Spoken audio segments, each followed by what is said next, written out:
Welcome to the Shared Practices podcast. I have with me my co-host, Dr. Scott Leune, and we are going to be talking about something a little controversial today, a question that a lot of people ask, which is, should I sell to a DSO? Should I exit dentistry gloriously and fade into the sunset by selling my practice to a DSO? And what does that really look like? What does that open up for you and the decision-making process behind that? So, Scott, welcome to the show, and I'm sure you don't have any opinions on this. Yeah. Thanks again for having me. And the answer is no. The vast majority of us should not sell to a DSO. But of course, what do I mean by that? So I guess the politically correct answer would be, well, it depends. It depends. But realistically speaking, the vast majority of dentists that are selling to DSOs, the reason why they are, and their assumptions about that sale, when you look at that, and you were to ask me, Scott, was that the right thing to do? I will almost always, in today's world, with today's terms that we're seeing, I would almost always say, no, that was not the right thing to do. So I want to talk about that. Okay. Well, and this is interesting because it's an evolving answer. It's like this maybe or maybe wouldn't have been different a few years ago, but in 2020, going into 2025, this things change. And we've seen more what this looks like on the back end. We've seen this play out over and over and over. So let's describe the typical practice, the typical dentist who realistically has an option to sell. Because I think there's a size of practice that just really isn't attractive to a DSO. And so it's really not even worth going through the mental exercise. So if you were a DSO, what would be the types of practices, or if you were a dentist selling, how could you self-identify as I even have this option? Yeah, a lot of DSOs, even still today, are looking for practices that are collecting 800 grand a year or more. When you dip below 800 grand a year, there's a significantly higher chance that the DSO would have losses or struggles. And so, and also from the DSO's perspective, it takes a whole lot of work to try to fix something, to try to grow something. That same amount of work could be put towards larger practices in the network and get a huge return on that work compared to what might be a small or even no return trying to put a lot of work around a practice that just isn't making money. So when you get below 800 grand or so a year in collections, you're really getting into that red zone where a whole lot of DSOs are when the deal comes, it'll say we're not interested. But also remember, those DSOs have salespeople. Those DSOs have people out at the conferences and people answering the phones whose job is to cast a wide net and get a lot of interested dentists coming in so that they can filter and sort through the deals. So you may talk to a DSO initially with a small practice, and that DSO initially, that salesperson may say, that is something we're interested in. But the reality is the vast majority of the practices DSOs are buying are going to be bigger than 800 grand a year collections, many times even bigger than $1 million in collections. So that might be kind of one, boundary we draw out saying, if you fall outside of that, you're probably not going to have a lot of DSO buyers, interested. Well, and a point you made, which was a wake-up call for me. I was involved with a purchase of 3 practices with some partners, great guys, great company, great DSO.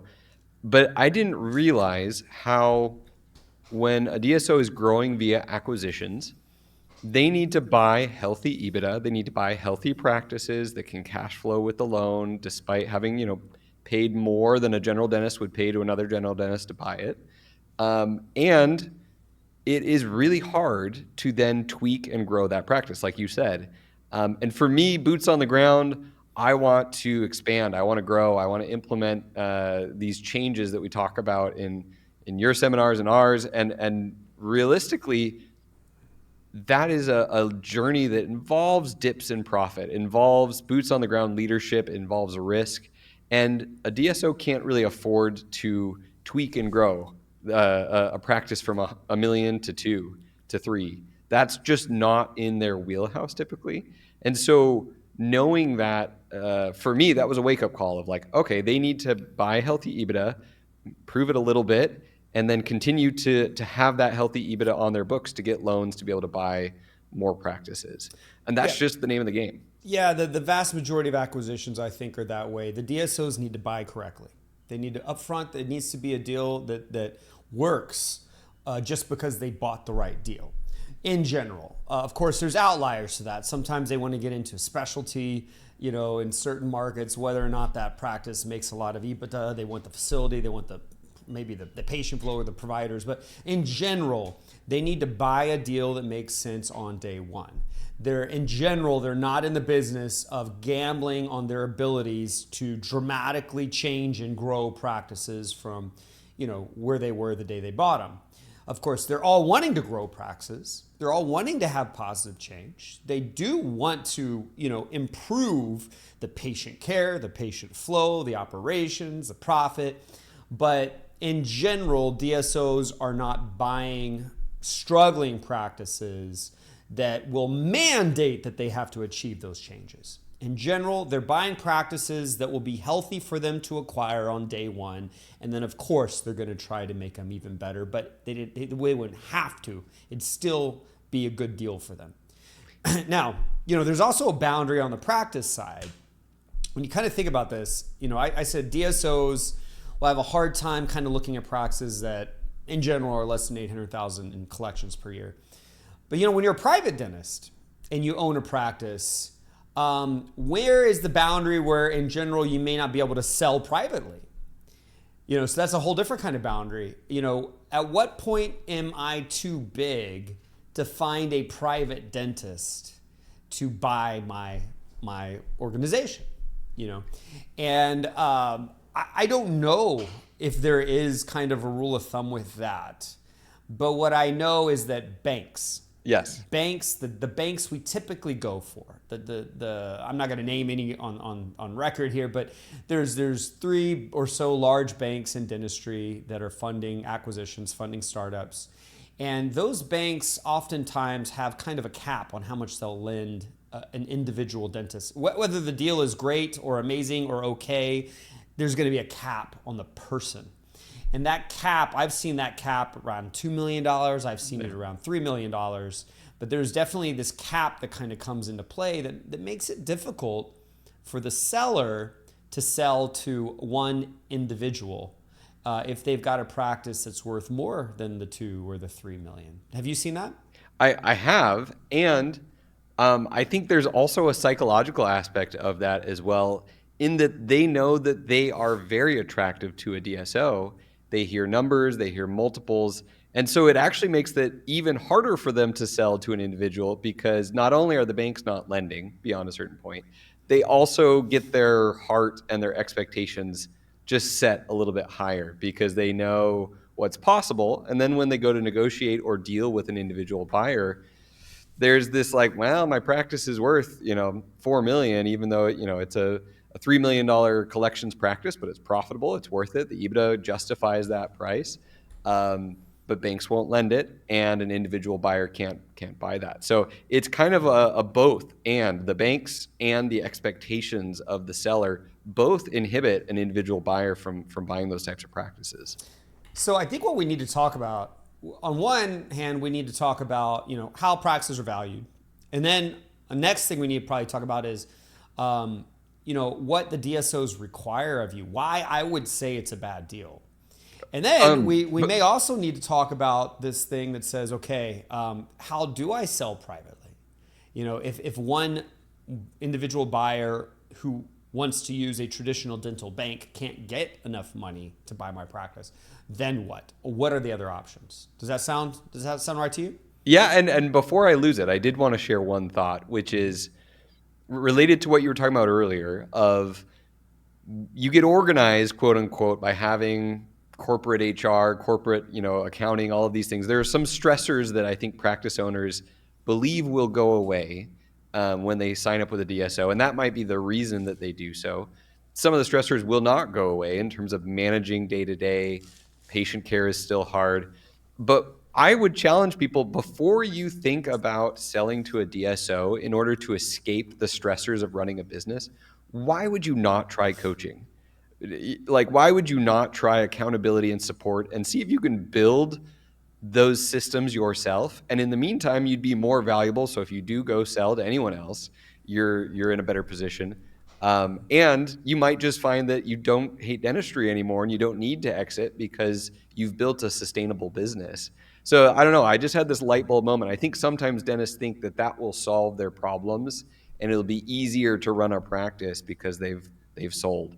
Yeah, those dentists are in pain. Those dentists are under a lot of pressure, and they might look at selling like as a way to get out of this pressure. But let's just say selling to anyone would be a way to get out of that pressure. It's true. But to your point, if that's the main reason why we're selling, that's not a good reason. It's so much more lucrative to bring in a consultant or a coach to help start fixing some of these pressure points than it is to just sell everything. But however, let's say you do get to the point where Yep. you are looking to sell everything, right? And one thing on your mind is, well, I can't wait to sell because it relieves this pressure. Whether you sell to a DSO or privately, or how you kind of structure the terms of the sale, it will relieve those pressure points as you're assuming. Now, what you may not be understanding, though, is what new pressure points do you gain depending on the nuances of who you're selling to. So we got to understand that as well. But let's first just make sure everyone understands how to value a practice. So a practice is traditionally valued as a multiple of your EBITDA.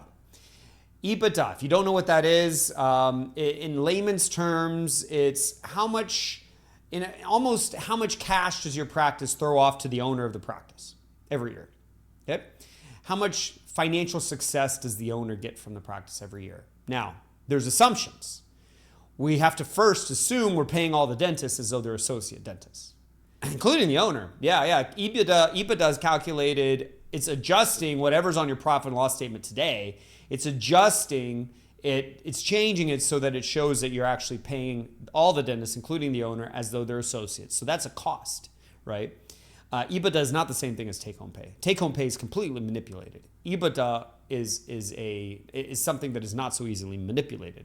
So we also, what's not part of EBITDA is like depreciation or amortization or interest or discretionary spending, like trips, travel to CE that you don't actually have to do to run the company, charitable gifts, and other things like that are all kind of costs you might be running through your company, but they're really discretionary. The new owner would not have those same costs or make those same decisions. All of that is kind of given back as credit toward EBITDA, and you end up, with your accountants, having this EBITDA number.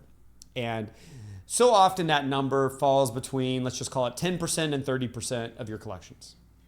Mostly it's below 20. Okay, but that is kind of the EBITDA number. The value of your business is that number, EBITDA, times a kind of going rate number for a practice like yours. And that might be 5 times EBITDA.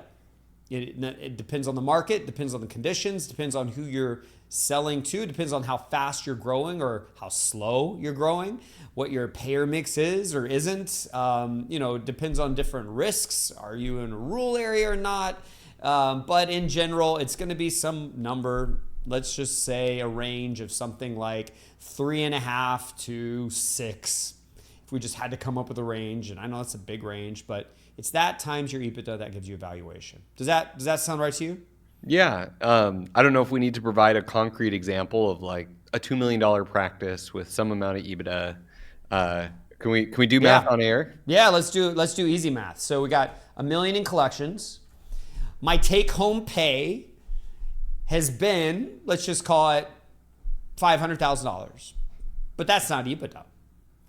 So what's EBITDA? Well, I'm going to pay all my bills. I'm going to pay me as a dentist. Maybe I produce 800 grand a year with my own 2 hands, and I should be paid $250,000 for that if I were an associate. So that's an expense. $250,000 is now an expense, right? And so we've got this $1 million of collections. Now we've got a $250,000 expense for me being the dentist. And we've got all the other expenses we typically have. And maybe at the end of the day, of the $1 million, we calculate that we've got an EBITDA of, I'm just going to make something up, 180 grand. Okay. EBITDA. Okay. If I multiply that times a 4.5 multiple, then that practice is worth $810,000. We collected $1 million, it's worth $810,000. It was a 4.5 multiple times the EBITDA that we said we had was 180 grand. Does that make sense? Yep, that was great. Thank you. Okay, so what happens when you sell to a DSO? Every DSO has their own kind of set of terms. Then they might have their own multiple. They might have their own kind of conditions around calculating their version of your EBITDA. All right, they have requirements, but for the purposes of simplification for a podcast, I'm going to say that one of the most common ways of buying a practice as a DSO is giving them a multiple of, let's just say, 5 times EBITDA. It's maybe not even giving them 100% of that money up front. Maybe we're giving 3/4 of the money up front, just making something up. But maybe it's something like that. And they're going to need to stay on for 4 or 5 years as a dentist, right? Which is pretty funny to me when you think about what EBITDA is, profit per year. What you're alluding to is what was the big take-home message from this podcast episode, probably.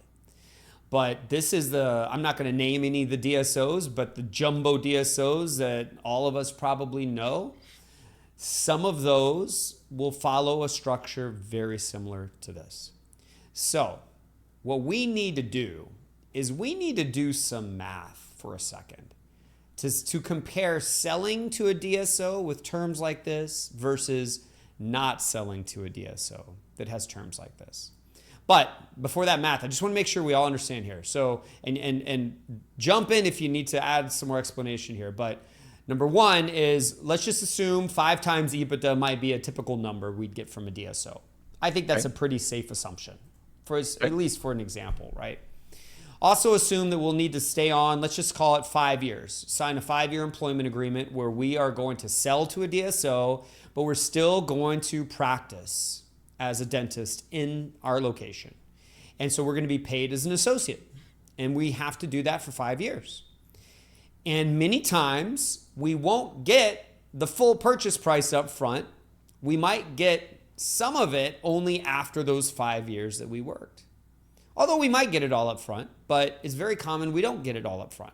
So another way of saying this is if you sell to a DSO, you still got to work 5 years. Well, let's compare that. If we're going to have to work 5 years, then let's just compare that to owning the practice for 5 more years and selling to a private dentist at the end of it. Let's just compare those two paths for a second. They both mean we're working for 5 years. One says we're going to sell to a DSO and then work as their employee for 5 years. The other one says, well, shoot, let's just work for ourselves for 5 years and then sell privately. All right? So we sell to a DSO. On day one, Richard, what's the multiple we get? 5x, but then whatever percentage of the 5x. Well, let's just say we're lucky and we get all of it up front on day one. Okay, so we get 5x. That means 5 years worth of EBITDA. Profit, true profit. Yeah, on day one. But then we're going to work 5 years. So we're also going to, over those 5 years, get 5 years of employment pay, right? So by the end of 5 years, we got 5 years of EBITDA, plus we got 5 years of employment salary. All right. What about if we were to sell privately, but work 5 years for ourselves first? During those first 5 years of working for ourselves, we would get those 5 years worth of EBITDA because we own it. And we'd get 5 years worth of employment salary because we'd be paying ourselves that. So we get the same amount of money as if we sold to a DSO. But the difference is we also get to sell our practice at the end of 5 years privately. We might get another 5 times EBITDA. So at the end of both of these paths, on the private path, we owned it for 5 and worked in it for 5, and then we sold it for 5 multiple. So we get 10 times EBITDA and 5 years salary. On the DSO path, we sold it and then had to work. We only get 5 times EBITDA and 5 years salary. So you can see by selling to a DSO, we have dramatically less money. That is nearly always the case because DSOs typically offer us a multiple that is not that much different than the number of years we're required to work there.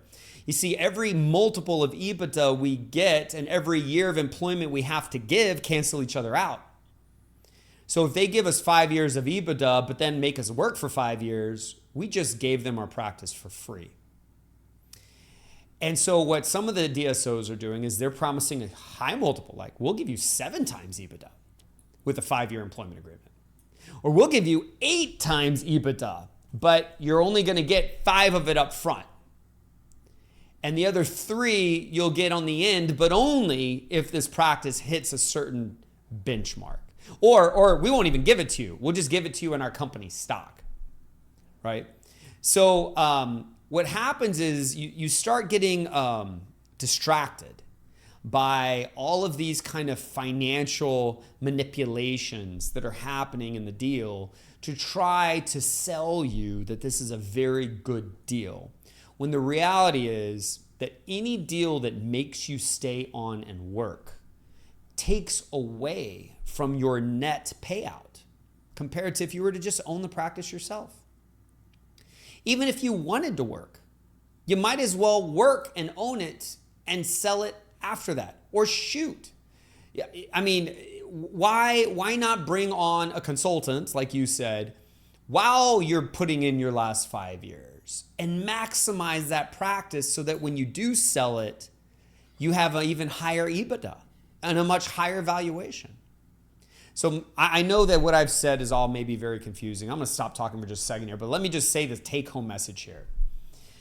When you sell and you sign an employment agreement, you are canceling out your sale price. You are much better off, almost always, just owning it longer instead of working for someone else. And when you're done working, just selling it, even if it's a smaller multiple. You didn't have the cancellation of your purchase price by an employment agreement. You still net way more money. I've never heard it put so clearly, but it's obvious once you say it. The EBITDA, the years working back cancel each other out. I like it that you had to. Yeah, I almost stole your thunder on both points of the story and the buildup. I was like, oh well, I could start chuckling at the 5 years and the 5 EBITDA, as well as the coaching. So I had a friend who was considering this. And I actually think there's a big difference between doing a startup with a DSO or coming into a DSO and partnering, where the expectations are very clear from the beginning of here are your responsibilities, here are our responsibilities, here what are the profit sharing components of this.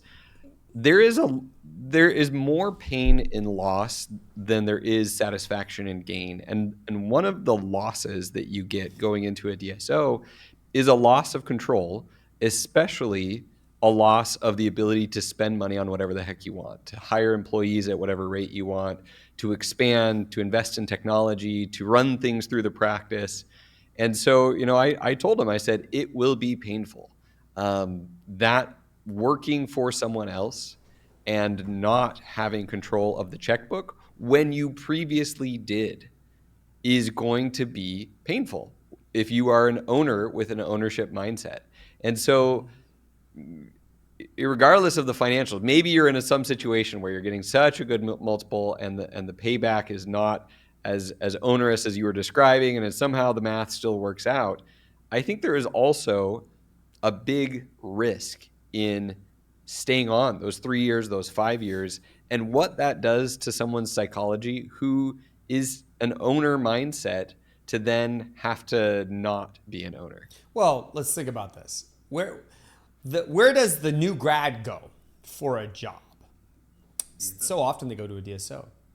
And they haven't experienced being an owner yet. They haven't experienced being in control. They haven't paid their dues to get to a point where like they have crafted their environment that they practice in.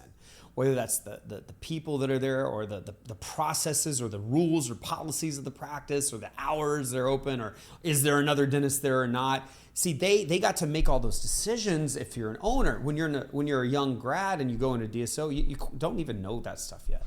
Okay, now let's put that aside for a second. Now you got an owner that's kind of lived their career that way. They're going to start working for the same people that the new grads are having to work for, in the same practices that the new grads are actually running away from.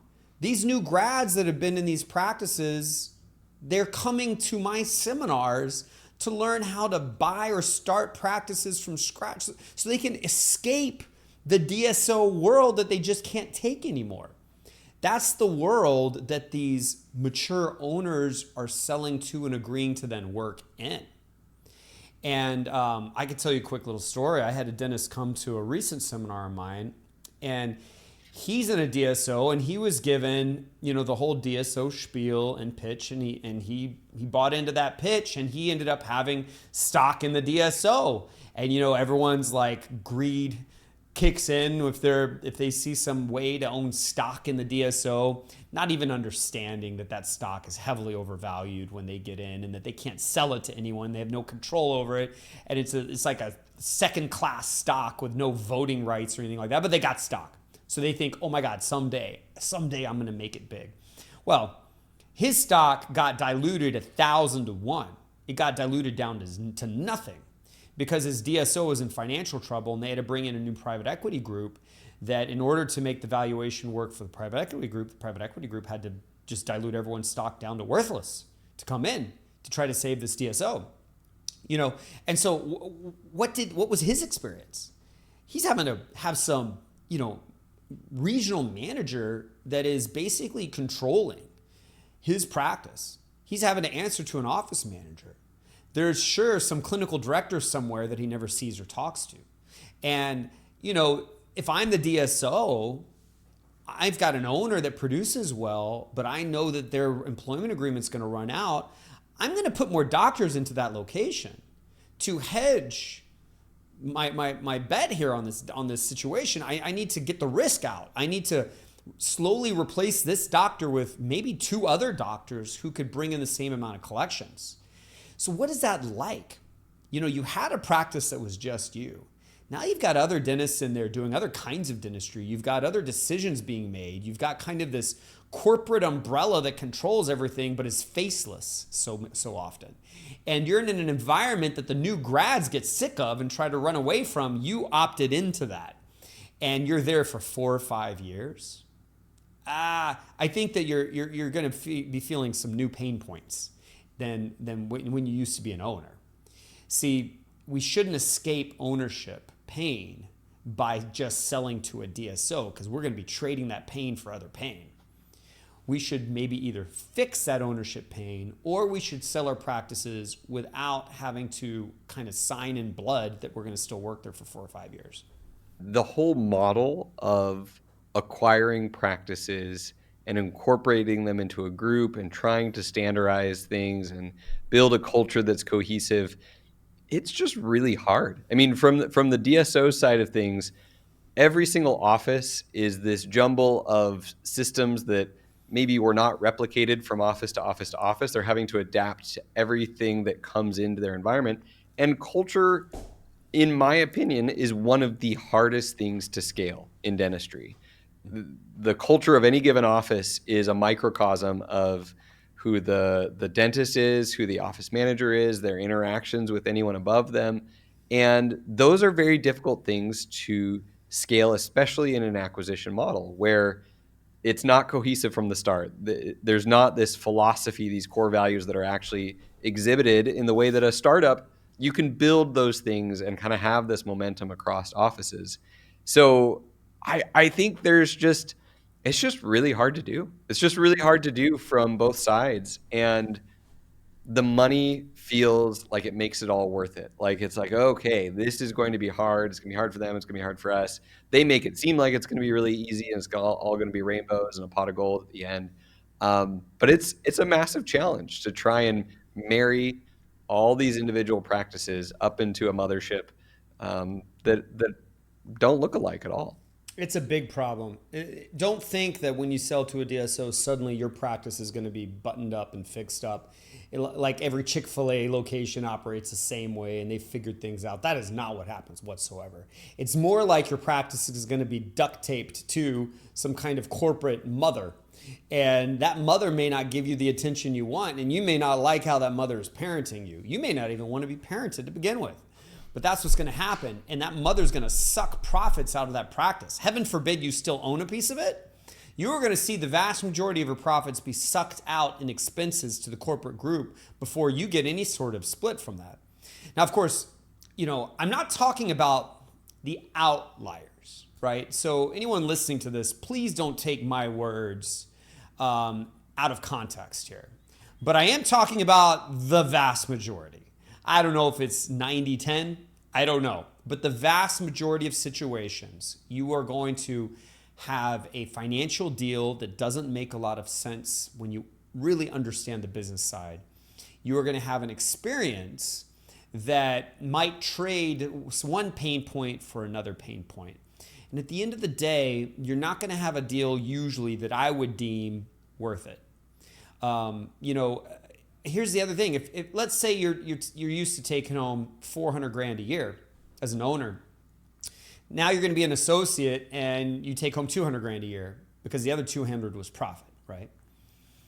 Well, shoot, I realize you got a 5 multiple, but you'll burn through the money in 5 years. And then what are you left with? A job that pays 200, not a practice that was giving you 4. You will live away that money in no time. So it's like if you're selling and it's not enough money to set you for life, then you've got to replace that income stream if you're unwilling to dramatically cut away your lifestyle.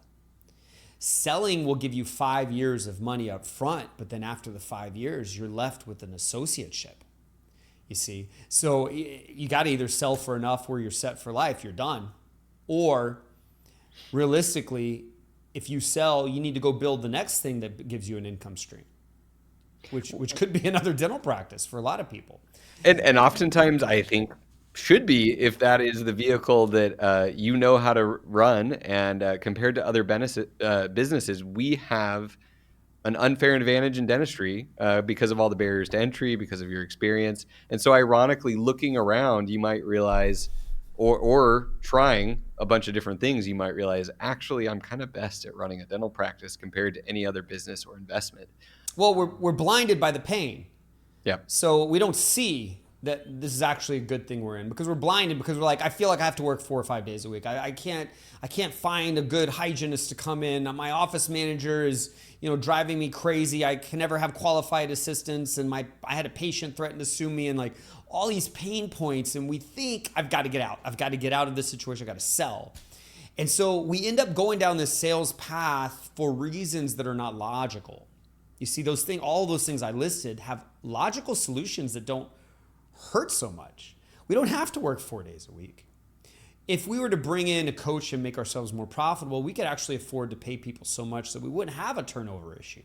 We could afford to do the kind of dentistry that does give us energy and drive and cut away the dentistry we don't want to do, which will cause a reset or shift in our fee structure and our insurance negotiations. We may completely drop out of PPO plans, for example. Like there's all kinds of things we could do there to solve the pains of owning the practice that will give us a practice that we could work in for decades and be happy. Decades and be happy.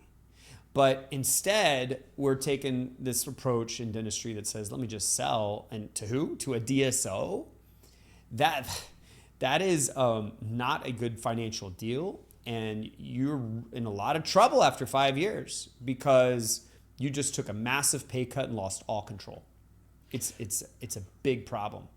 I wonder how many dentists have done this that are in DSOs now that never intended to stay so long.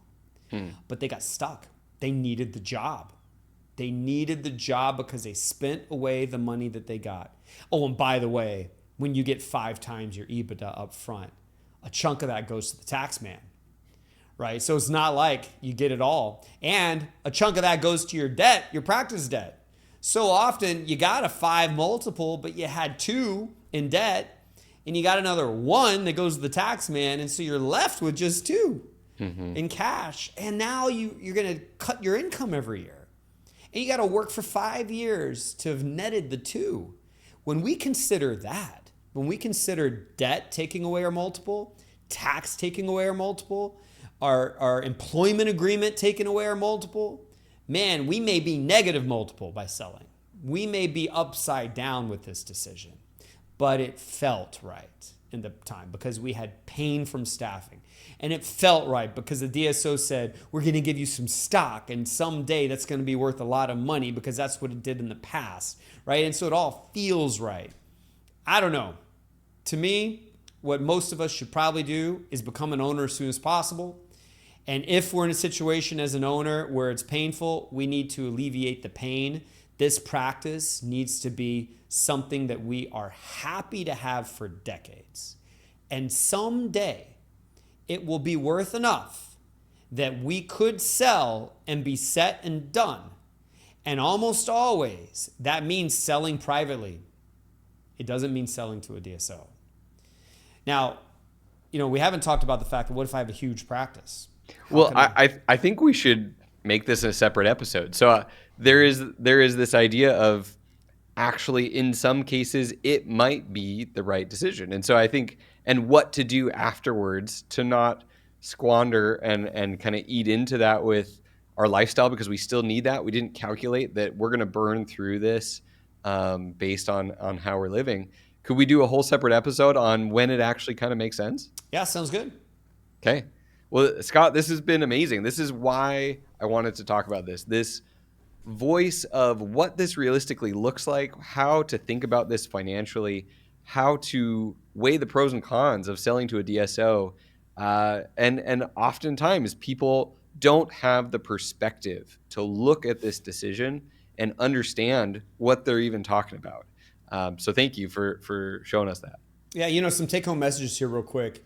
If you're thinking about selling, especially to a DSO, you don't just need a lawyer to help you negotiate the terms. You don't just need an accountant to help you understand the financial aspect and the tax aspect. You also need like a business coach to help you understand where this deal falls in a much larger strategy about your career and your life.